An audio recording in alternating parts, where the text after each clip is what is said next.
Sometimes light will seem difficult. Sometimes things don't go the way we want. Welcome to the Possibility Action Network podcast.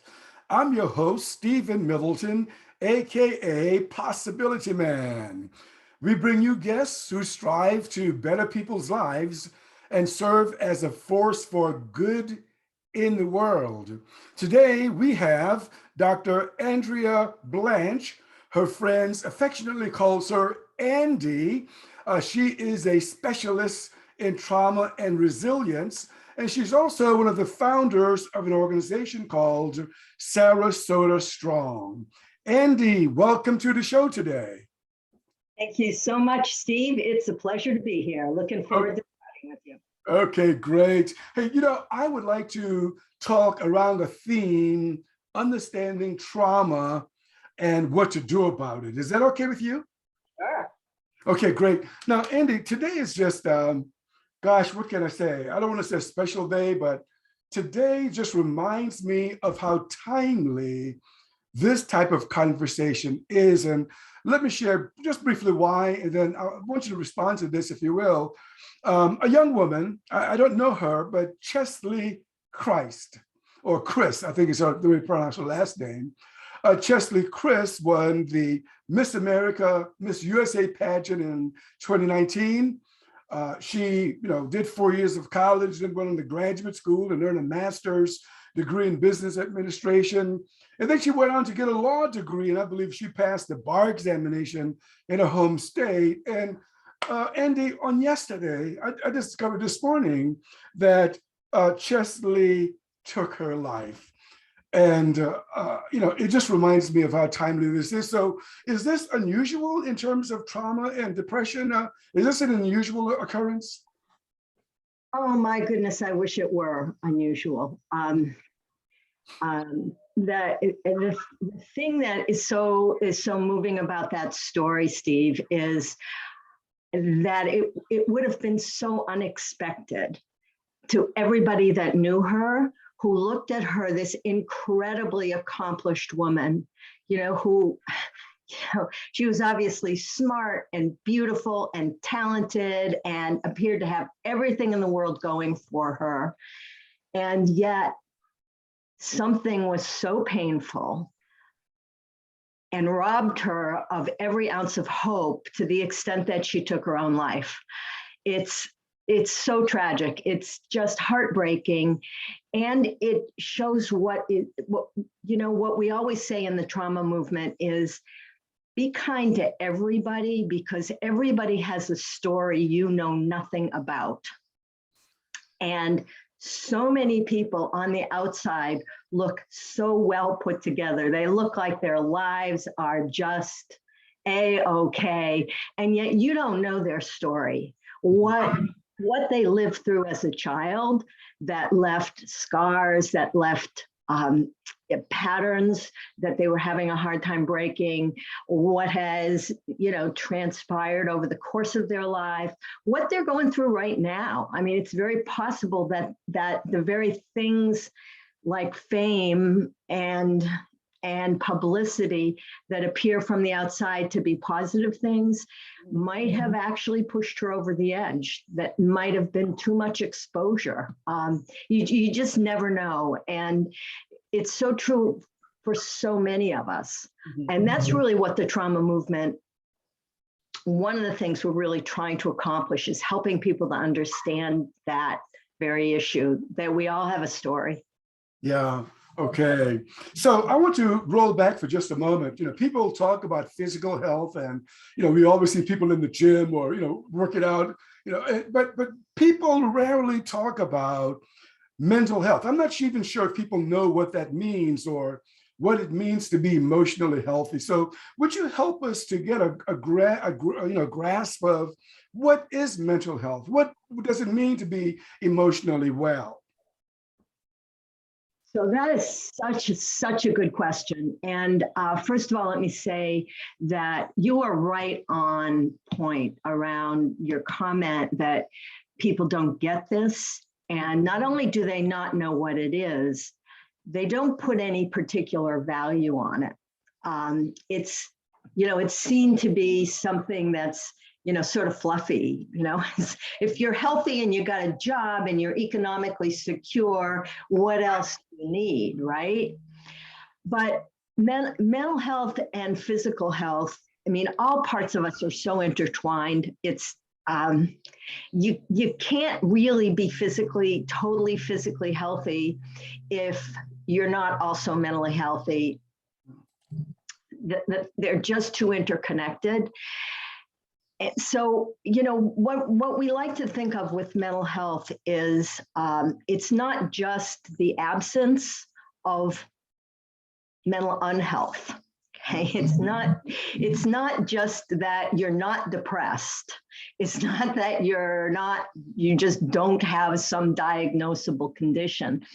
A mentally healthy person is really resilient. It's really capable of sort of handling what life throws at you, which means you've got some actual skills. Okay, this isn't just sort of a state that either you're mentally well or not, that has something to do with your biochemistry or something.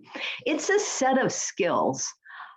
So, for example, the ability to regulate your own emotions, right? Not something that you're born with, but something you actually learn how to do as a young child in interaction with your caregivers. You learn that sometimes you have emotions, right? Sometimes you get mad because you didn't get what you wanted, or you get really, really sad because you lost something or somebody that you really loved. And those are natural things, they're normal things. Emotions are what they are. But if you've had a positive childhood and have had positive interactions with people that you love and care about, what you learn is that those emotions don't last forever, and that you can do something to regulate your own emotional state.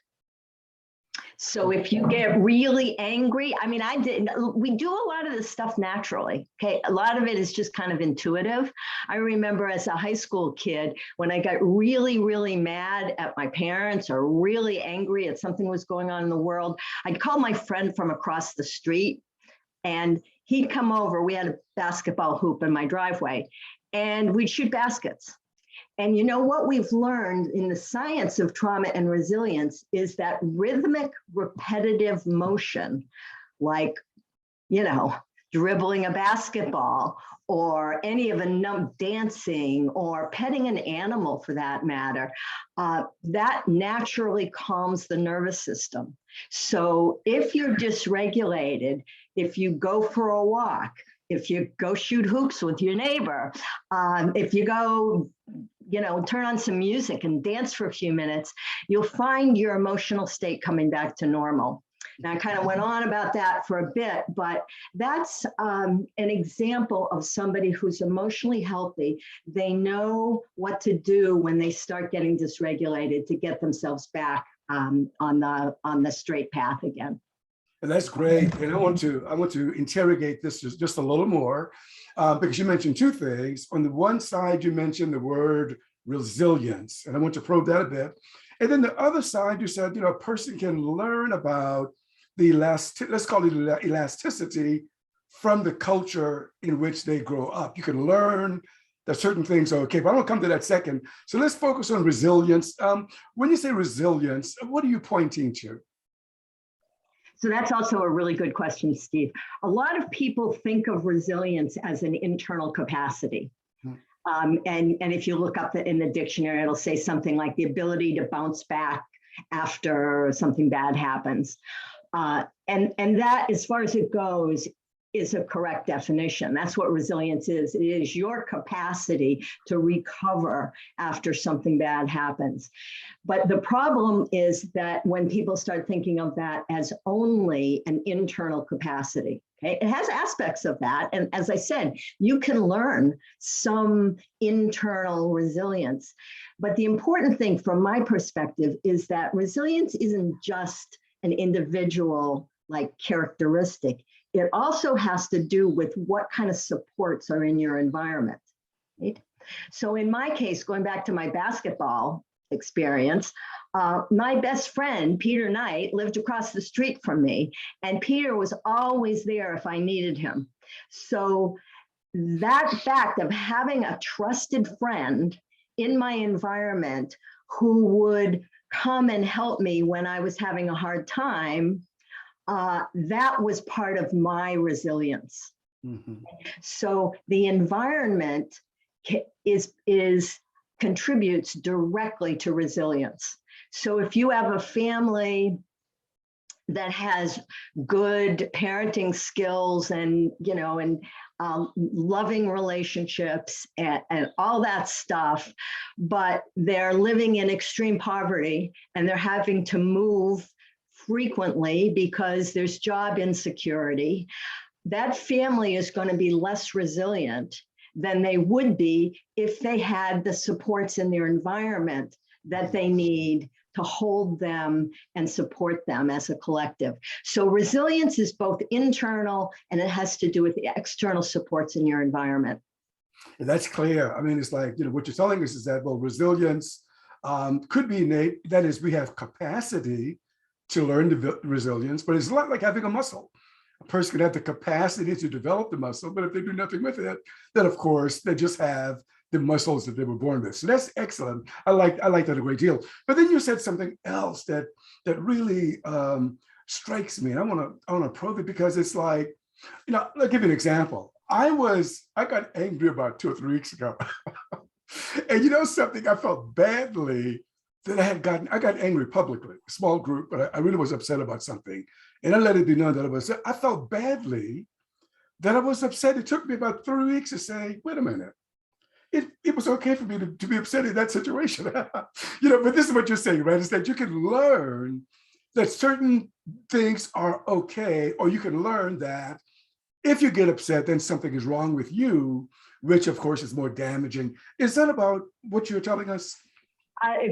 That's actually carrying it another step farther. And it's a really important point, Steve, because we're often much better at forgiving other people than forgiving ourselves. I mean, just in general, people are a lot tougher on themselves than they are on other people. And that's like a higher order skill. You can get pretty good at forgiving other people and still not be so good at forgiving yourself. So I would say forgiving other people is elementary school. Forgiving yourself is high school level. It's tougher. And it's so important. And there are lots of ways of helping yourself to get there. Okay. And one sort of stepping stone, which I used in the past myself a lot, is if you're having a hard time forgiving yourself, because you don't like to put yourself in the center, somehow that feels egotistical to talk about yourself and think about that like that. So what you can do is you can reframe the issue in terms of others. So in your case, you could say to yourself, all right, I blew it. I got mad in public and all those people got mad, saw me getting mad. But you know what? It probably made them feel better because I'm human too. And everybody has gotten mad in public and everybody hates themselves for doing it. So in a way, I kind of did them a bit of a service to show them, you know what, we're all human. So you can get to forgiving yourself in a roundabout way if you need to. That's fantastic. I love it. I love it. Okay, so let's go further. The word trauma, and and Andy, I think a lot of people just use it and have no clue as to what it is. So help us understand trauma. So yeah, you're right. People are using this term all over the place now, and that's both a good thing and a bad thing. It's a good thing because quite frankly, this concept was not part of our vocabulary, 10 years ago, maybe even 5 or 6 years ago. People just didn't think in these terms. And now it seems like you can't turn on NPR without hearing somebody talking about the trauma of something. It's really become ubiquitous. But the downside is, as you say, that a lot of people don't really know what they're talking about. The simplest way to define it is simply what happens to you when your capacity to cope is overwhelmed. So when something happens that overwhelms your ability to cope with the situation, so you feel like you're not in control, you don't have a sense of I can handle this, that you can't manage the pain, whatever's going on. That's kind of the simplest way to think about it. Another definition that goes a little deeper in a sense comes from SAMHSA, the Substance Abuse Mental Health and Services Administration. And they talk about the 4 E's. So they say trauma is something that results from an event or a set of circumstances. That's the first E. And that's important because it ties what trauma to something external to you. Okay, it's something that happened to you. Trauma is not something, that's tied to your biochemistry or your genes. It's something that happened to you. It's tied to an event that you experience. Okay, second E. So that's an important word because it reminds us that everybody experiences events differently, right? So one event could be experienced as a horrible, life-threatening thing that should never happen to a human being by one person. And to another person, it's like, well, that wasn't pleasant, but, so every person experiences events and circumstances differently. So that's important. So we have events that are experienced and that have a lasting negative effects. So if something happens to you and you're upset for a while, maybe there are only 3 E's. I can only think of 3 at the moment. You're upset for a while and then it passes. That was not a trauma. So unless it has lasting negative effects, and they could be they could be physical effects, they could be emotional effects, they could be mental effects, they could be spiritual effects. But if it's a traumatic event, if it's experienced as a traumatic event, it has a lasting impact on you. Yeah, that's great. I just happen to have a bottle here on my desk, and you mentioned a moment ago that an event or an experience that a person is not able to handle. So have some water in this bottle, and this bottle is handling this water pretty good. But if I overflow it, the water is going to be pouring out of the bottle. And I think this is what you're suggesting, right? That some people, 2 people could have the same experience. One can handle it okay. Another, it just overflows that they're not able to handle it. So that's great. Yeah. Yeah. So there's actually 2 different ways. There's probably more than that, but at least 2 very, very different ways reasons why people will experience things very differently. The one, your bottle analogy, has to do with the container. Okay, so trauma is cumulative. Okay? So the trauma you experience over your lifetime, and maybe even intergenerationally, it builds up. If you don't resolve it, it leaves a residue, in essence, in your spirit.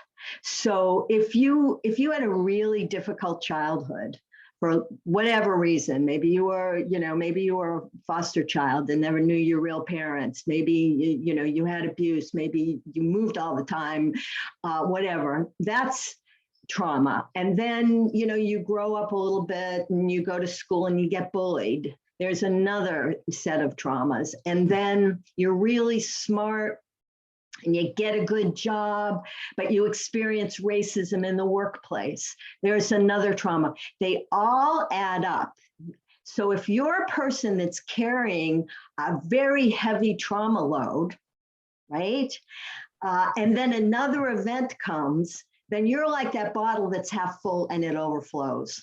Okay. Whereas if you had a really good, stable childhood with lots of people who loved you and lots of positive experiences, everybody has some traumatic events, but in general, you had all of the supports and you were able to build up a lot of resilience, then that same event isn't going to overflow the bottle because you're not carrying the same level of trauma load. Right? That's your bottle example. And we never know from the outside how much trauma somebody is carrying. And as I said, sometimes there's a lot of evidence that you actually can inherit trauma load genetically through something called the epigenome. So if your grandparents had very, very hard lives, you may actually inherit a certain amount of trauma that you're carrying genetically from something that didn't even happen to you. So that loads that bottle up. So you're more likely to overflow. So that bottle analogy is fantastic. We often do this in workshops, not with a bottle, but with weights. And so people are carrying weights and you add more and you add more and you add more and they're all doing fine. And then you add the final one, right? And they can't hold it in. That's a whole set of things. The other thing I want to say about why experience affects different people differently is very different and has to do with meaning, not measurement. So the meaning that you attribute to an event really affects how that event affects you, right? Yeah. So if you have very strong religious beliefs and you're a member of a church and you have the support of that and you really believe that God has a plan for you and that you might not see it at the time, but that God is giving you pieces that you need to do your mission in life, then you might be able to interpret something very negative in a different way because you feel, well, there's meaning to my life. And I believe that everything that happens to me is leading me somewhere because that's God's plan for me. Then you may be able to take that very negative experience and wrap a different meaning around it than somebody that didn't have that religious belief. So that's one example. Another example, this comes from the research. And we're looking at female soldiers after the war in the Balkans.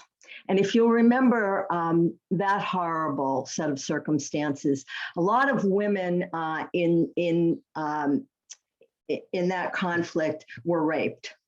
And they were raped intentionally by the enemy. It was a tool of war. They were trying to defile the enemy, right? And their bloodlines. So it was a strategic thing. So when the research was looking at the women afterwards who survived this, and what they found was the women who were soldiers or who were actively part of the conflict and then had that experience, they were raped by the enemy, they were better able to handle it because they felt they were doing their part in the fight for freedom. So they were able to interpret this as, I'm a freedom fighter. I signed up to fight the enemy. This happened to me and it was horrible, but it happened in the course of me doing something that I really care about. I'm a fighter and this happened and it was horrible, but I'm doing what I was doing what I what I thought was right, and I'm glad I did it. You know, I'm part of the struggle. In that case, they could define the negative experience as part of a struggle that was giving their life meaning. Yeah, reframing. I like that a lot. Reframing one's past, or reframing an event. I want, you mentioned soldiers and war a moment ago, so I want to look at this because a lot of people, in fact, I did before.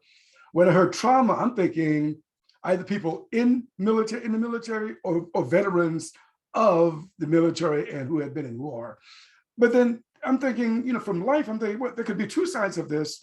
There's life as a regular person. So is there a difference between those? Let's look at them as two groups. Is there a difference between the trauma experiences, life as a regular person, life as a soldier, a veteran of war? So that's a complicated question. Okay. Oh, I'm sorry. It's okay. It's good. It's just so the first thing I will say is that on the one hand, there's no difference. So your soul, if you experience an acute trauma, you know, whether it's you know, witnessing violence or experiencing violence or living through a disaster, the specific type of trauma doesn't matter so much. It's going to have the same impact on your brain and your nervous system. So in that respect, okay, being a soldier and seeing violence in Iraq, seeing an ID blow off somebody's leg, or being a kid in the city and watching somebody watching a neighbor get shot or something else bad happen. There's no difference in terms of the impact on your nervous system. But there is a really big difference, and it's important to know that like being in a war zone or being raped or witnessing a one-time event, that's an acute one-time trauma. Okay? That's what we first started looking at when we first started looking at trauma. And that's what usually causes PTSD. And we have a whole, body of research and interventions around that. What we've learned, and this is where the distinction comes in, not just war versus regular life, but a more subtle distinction, is that chronic toxic stress, which is living in stressful circumstances with little small traumas, but over a prolonged period of time, that can also have the same impact on your nervous system and on your psyche and on your soul as the acute one-time stress does. Mm-hmm. So if you grow up in poverty and you don't have a lot of loving relationships and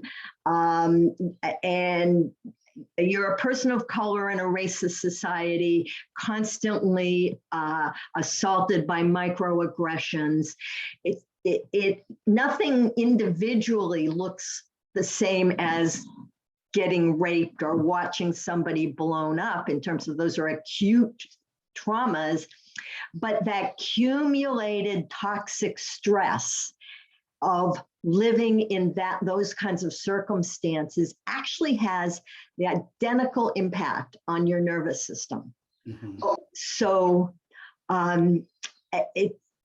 so they're the same and they're different, if that's making any sense. Makes a great deal of sense. You're telling me that, there could be an event, a single event, but there could also be some learned experiences as well, which could produce the same kind of results.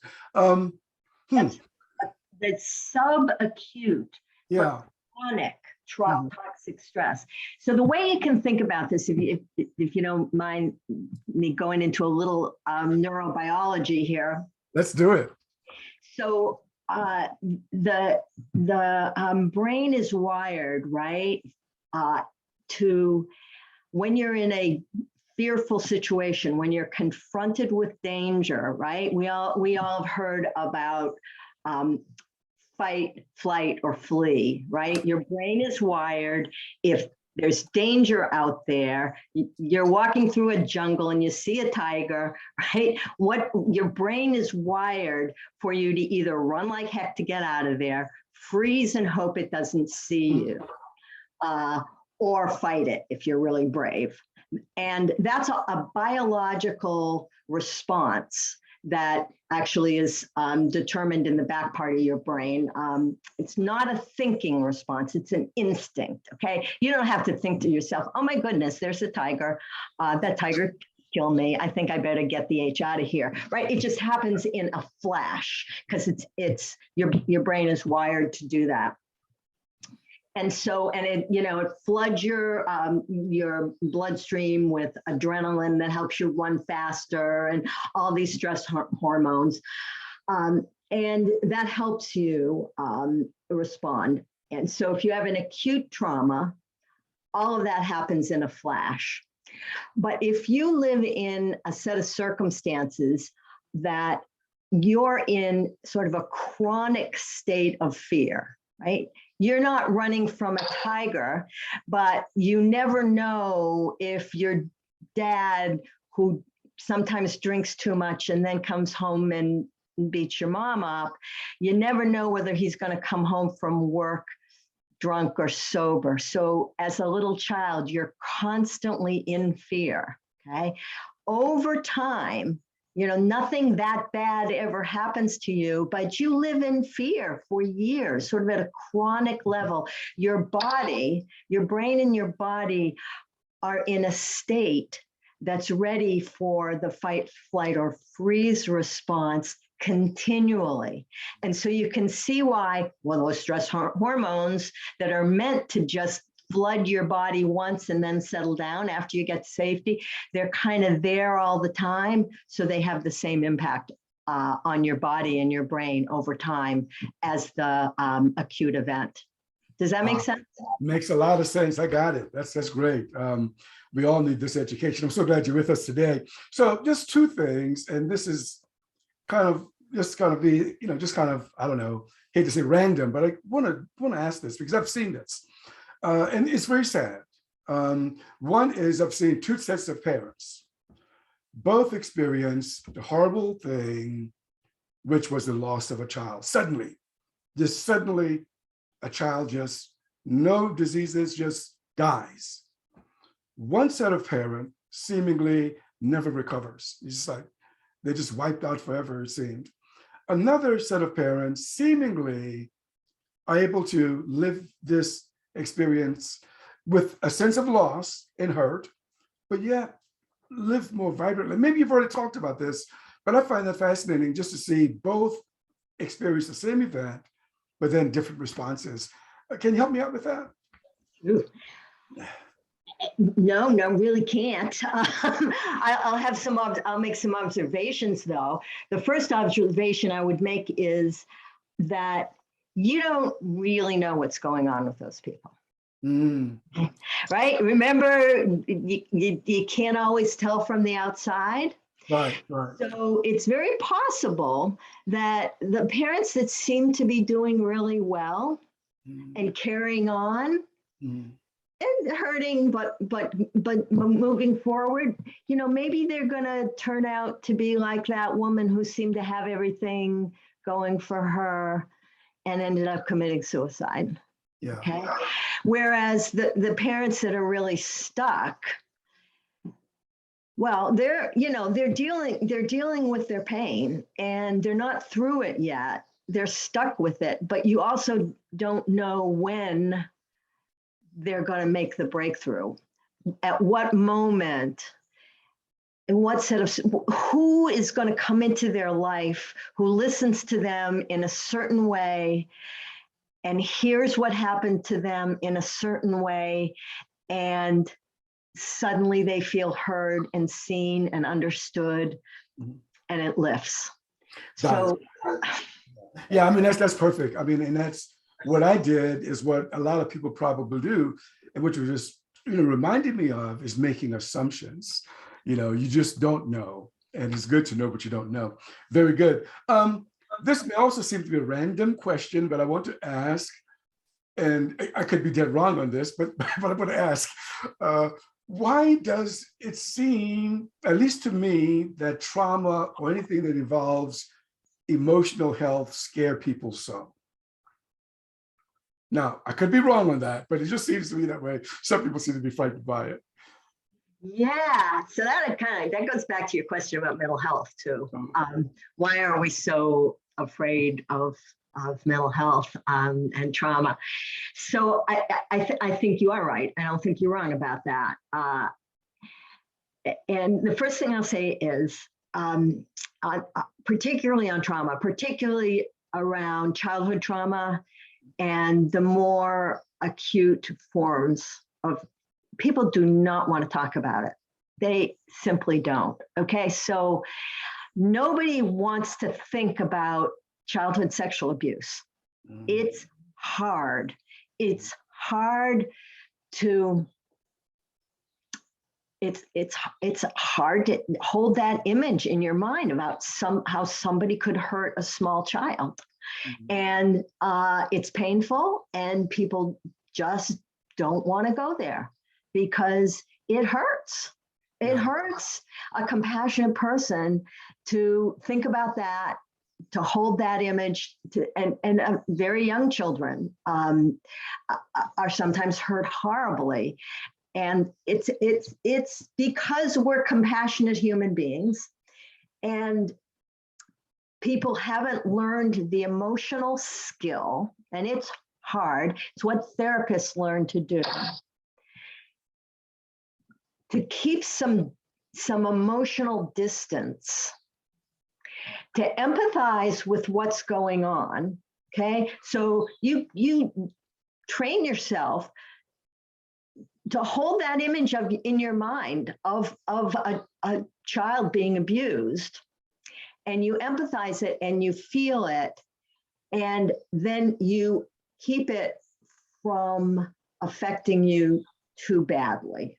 So you learn to protect yourself by not allowing the pain to consume you. Okay, so that's, I think, especially around trauma, especially around childhood trauma, it's just really, really hard. And one of the things that we work really hard in the trauma movement is to recognize that it can be traumatizing to people to hear about or think about or see somebody else's trauma.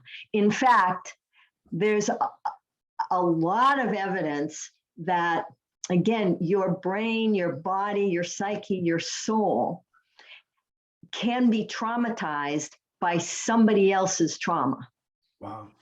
So it's called vicarious trauma or secondary trauma. So listening to somebody else tell their story of their own trauma can traumatize the listener. Okay. So part of it is a self-protective response that is a good thing. It's people protecting themselves from trauma by not wanting to look at it too closely. So it's important not to be judgmental when people don't want to talk about it or think about it or look at it, because they're protecting themselves. Right. And good for them for protecting themselves. And what we do in the trauma movement is we try to help people know how to tell their own stories in such a way that the story is not traumatizing to whoever you're telling it to, and observe that. So if I am talking about trauma to an audience, I want to be acutely aware and paying attention to how is this information affecting the people who are listening to it, because I could be triggering them. I could be traumatizing them by telling them stuff that's really, really hard, and they're empathizing, and they could get traumatized from that. Or they could have their own trauma, and that trauma is being triggered. Okay, so you got two things going on here. Listening to somebody else's trauma is traumatic. Listening to somebody else's trauma could trigger memories of your own trauma that you have very carefully hidden away because you're not ready to deal with it yet. Okay, so it's something that you have to be really, really sensitive about. Right. On the mental health side, let me just say this. I think people are scared of mental health problems because they're afraid of their own potential for going there. Okay, so you look at somebody that is so depressed that they can't pull themselves out of it. Something in you knows that you could go there. Every human being could end up there if life dealt you enough serious blows. So if you look at somebody who's schizophrenic and has lost touch with reality, something in you knows, I too could lose control over my thoughts. And that's so frightening to people. Mm-hmm. They don't think it consciously, but at some level, they know that that's a human condition that could happen to anybody depending on what happened to them. And it's really scary to think about that. Yeah. So both in terms of the symptoms of mental health problems and in terms of violence and trauma, there are good reasons why people are reticent to jump into it too deeply. Yeah, and I guess that's a big thing because the wrong person would not get into a business that they really can't handle and can't help the other person. So that makes sense. I guess it's a lot like a medical doctor, you know, who doesn't like to see blood and he's studying surgery. You better do something else. Okay, so I want to switch gears just a bit. I want to ask you a global question. We've already talked about some of this already, but I want to ask this global question anyway. And that is, can anything be done to help a person who has lived with, and I want to mention depression first, and I want to say like chronic, I'm trying to say depression that has been protracted for a long time, and also trauma. Can a person who has lived with this for a long time be helped? Oh, absolutely. And we see it every day. We see people who've carried very heavy trauma loads start healing. I mean, that's what this work is all about.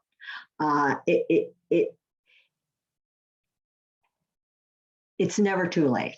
I mean, you could have lived a whole lifetime carrying a trauma load, and it could turn around like this. So I know what your follow-up question is going to be, well, how, right? Go ahead, go for it. So the first thing that we know is you can't start healing from trauma unless you feel safe.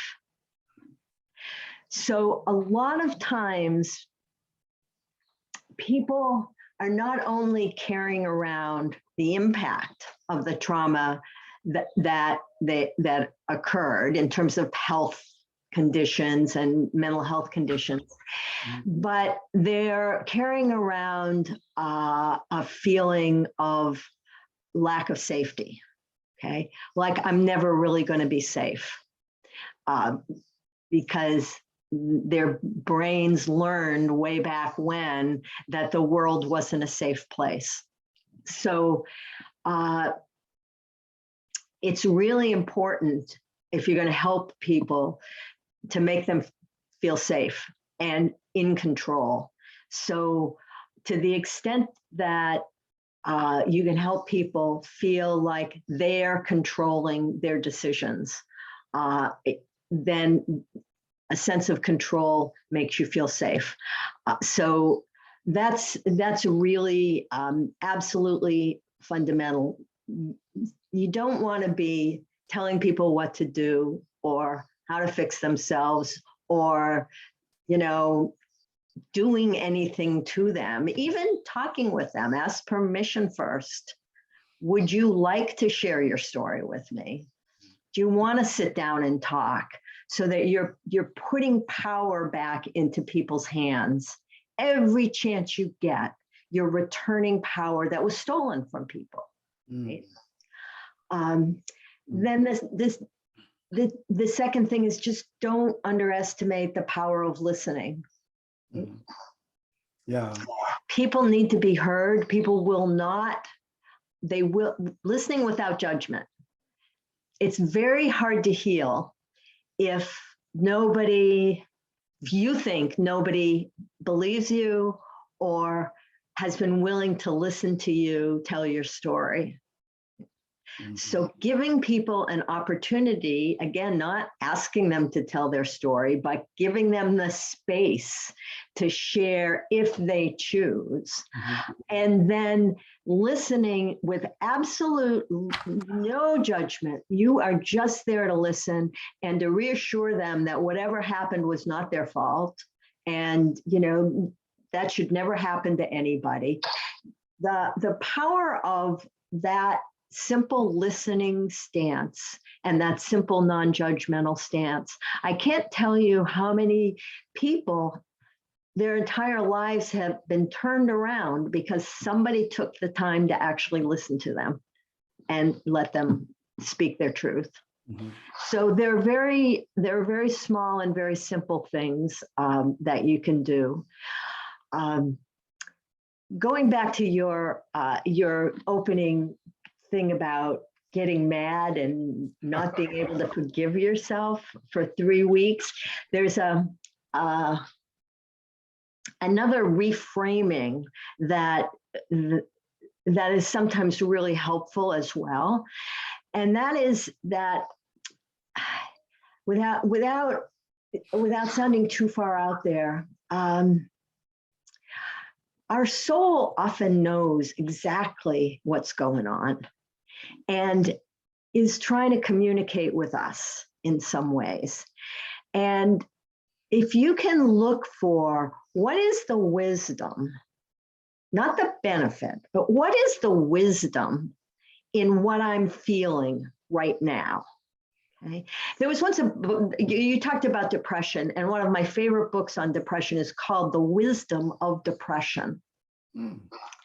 And basically the premise of the book is there's something going on internally that your depression is trying to call out to you. It's trying to point out that something is amiss. Something is not the way it ought to be. And so if you can look at your depression as a gift, as a message that's trying to teach you something about maybe you're missing something in life. Maybe you're looking at something wrong. Maybe you're blaming yourself when you don't need to. Maybe you're carrying a load that isn't yours to carry. But if you can think of your symptom as a message from your soul that's trying to tell you something important, that can often make a huge difference. That's wonderful. That's wonderful. Gosh, our time together just flew by like nothing, but I got to ask you one last question. We have a couple of minutes, and that is, I know that you're one of the co-founders, if not the founder, of an organization called Sarasota Strong. Would you first tell us what is Sarasota Strong and what do you all do these days? Okay, so first of all, Sarasota Strong is less of an organization and more of a social movement. Okay, so we don't really have a founder. We don't have any formal leadership structure.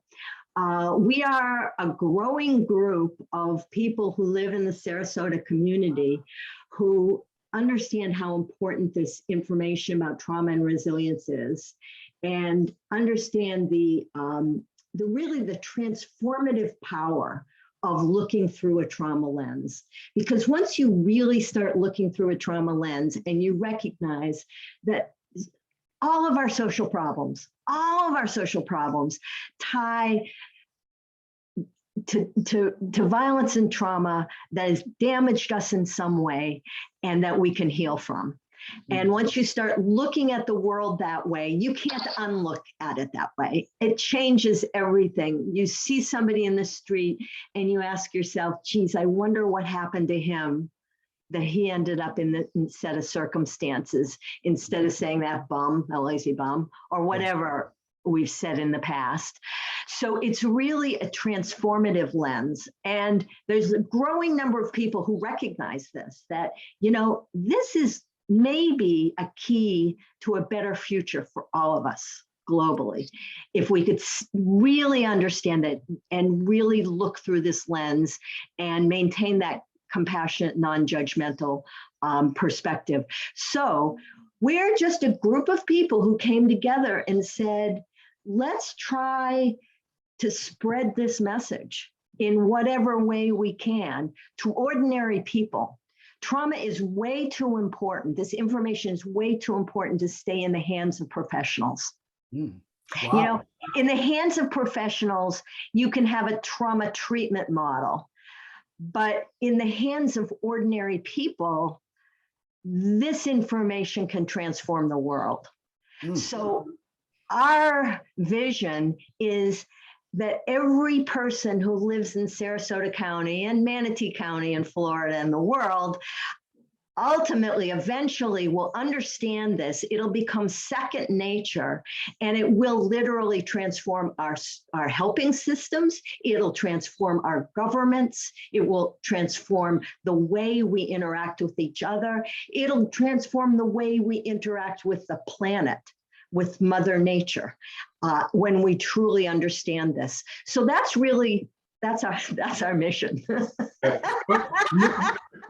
That's great. I love it. May I place the link to the Sarasota Strong website in the description where I talk about this this video and audio? Totally.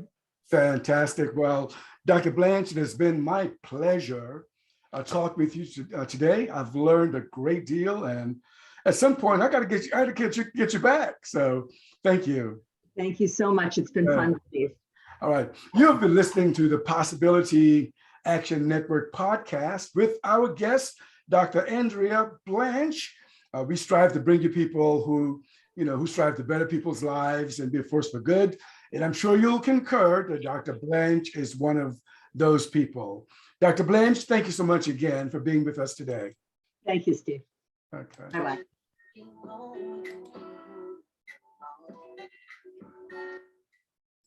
are not alone, child.